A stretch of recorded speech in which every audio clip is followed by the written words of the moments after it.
puppy pa siya, parang alam mo yun na nagkakalat yung kanyang ihi. So minsan nagiging mapanghi, lalo pag hindi natin siya pinupunasan. So ito yung kanyang pinampupunas ko kasi mabango yung tissue na to. Ayan. Diba guys? Tinan mo na, napakabalbo niya guys. Oh, 1 month old tong baby na to. Napaka-cute at napaka-kulit. Ayan guys, kung gusto niyo ng hindi tayo dapat basta-basta gumagamit ng mga wet tissue ha. Ito gamitin natin. Itong wet wipes na to para sa ating mga alagang fur babies. Ayan. Thank you po. Yan lang.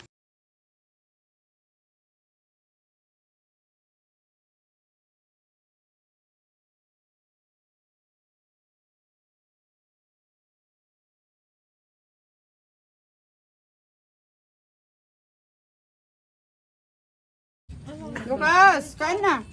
Hindi pa ka naman yun. Kaya ba dito? Nagkutong maro doon. Happy birthday to you. Happy birthday to you. Happy birthday, happy birthday. Happy birthday to you. Thank you Lord for the food. Yan. Pisto! Kain na! Bigla ka rin. Yan, kain na! Wala!